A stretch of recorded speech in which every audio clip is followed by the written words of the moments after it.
out there, it's me, Eloise, and today's video is brought to you by the letter B for beta readers.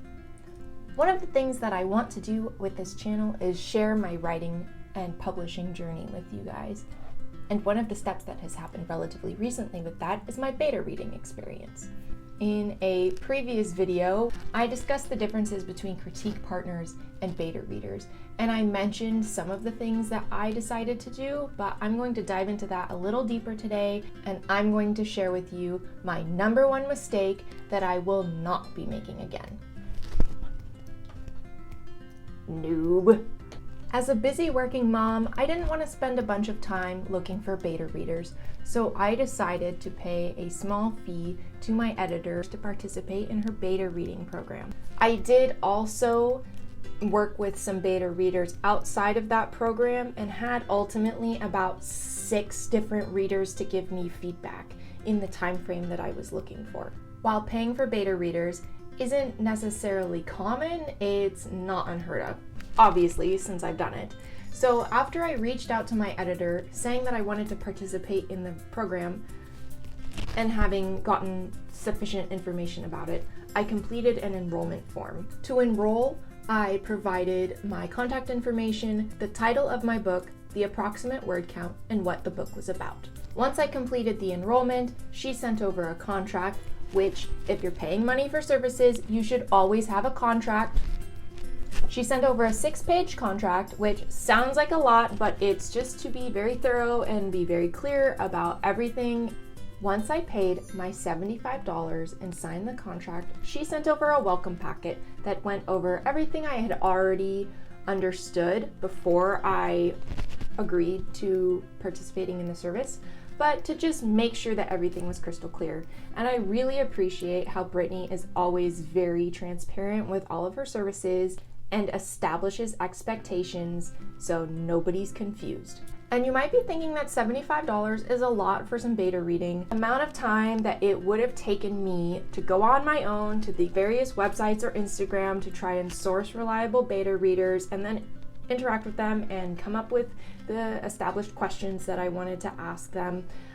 I ran that past my hourly rate that I make at my job, and to me, it worked out that it made sense. I would rather spend my time working than trying to do that. It might not be worth it to you to make that kind of investment. You can always invest more time to find things for yourself, but for me, that's what worked the best.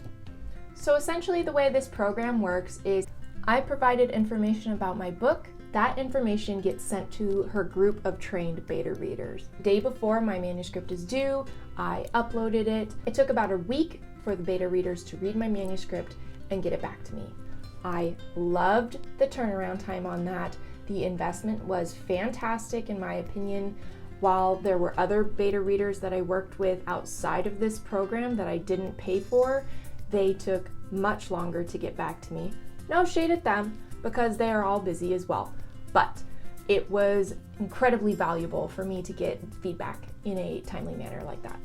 Now, when I submitted my manuscript, I didn't know how many beta readers I was going to have. When I got the feedback document and I saw that there were 5 readers, it was super reassuring and encouraging to see that 5 people actually wanted to read my book.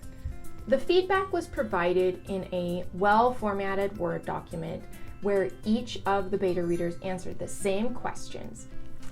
It was an interesting and kind of fun experience to be looking at feedback from 5 different people back to back to back. In case you forgot, the idea of having beta reader feedback is to get a consensus from a few different people who are your target audience, for them to give you feedback from a reader's perspective. Before reading any sort of feedback with my writing, I always like to remind myself that I don't like apple pie. And that sounds super weird because pies have nothing to do with reading, but hear me out. In the United States, apple pie is like the quintessential dessert that everybody and their brother loves for some reason.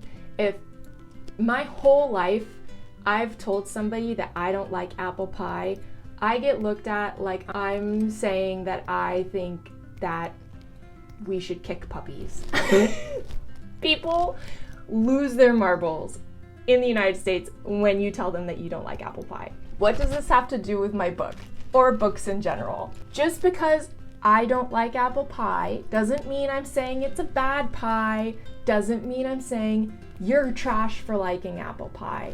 So I remind myself that much like a pie, my book is not for everyone. And it's okay that somebody doesn't necessarily like my book or any book. There's plenty of books that I don't like because, as I've established, I'm a picky ass bitch. What I'm trying to say is that if somebody doesn't like my book, it's okay.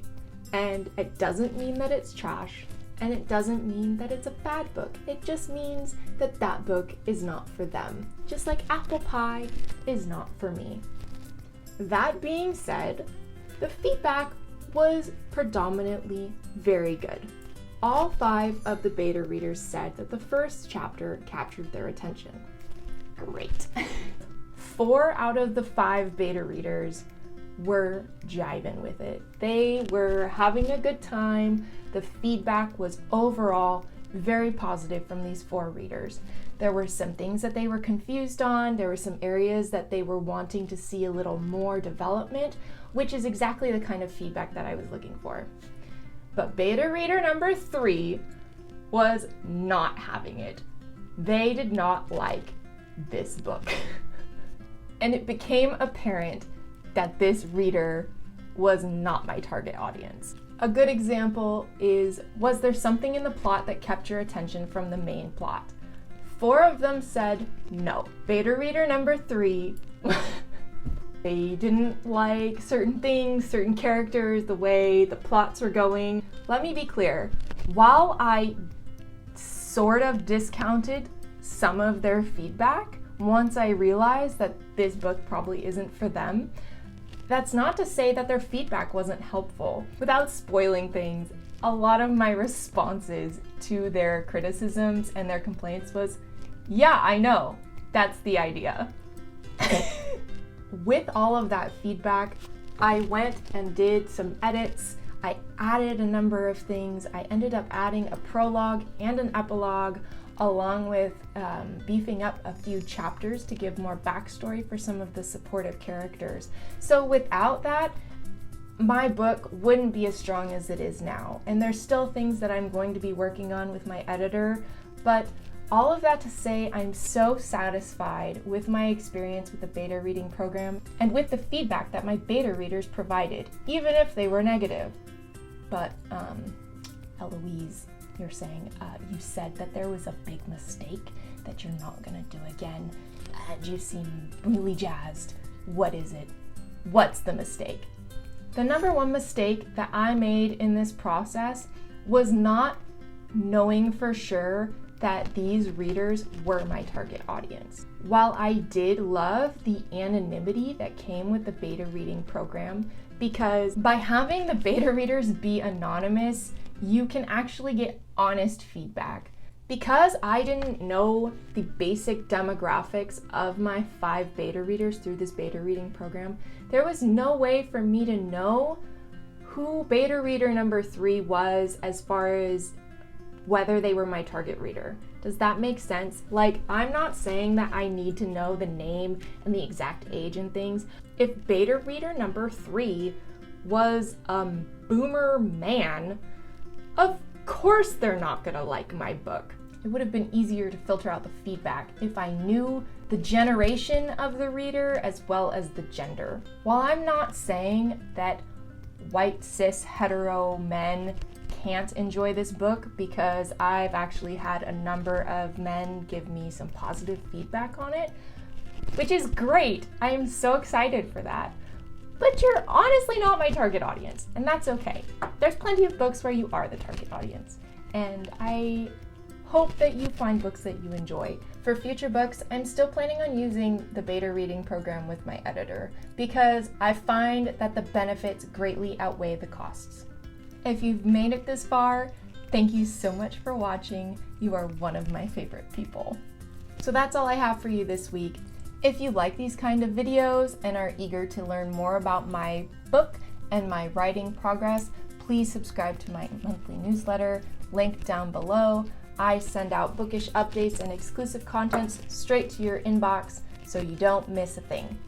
I also put out new videos each Friday going deeper into the writing journey that I'm on, as well as sharing fun stuff. I don't know.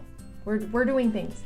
Yay. Do you like writing? Yes, I like writing. Do you like mythology? Yes, I like mythology. Do you like my videos? Yes, I like your videos. Then what are you waiting for? Subscribe.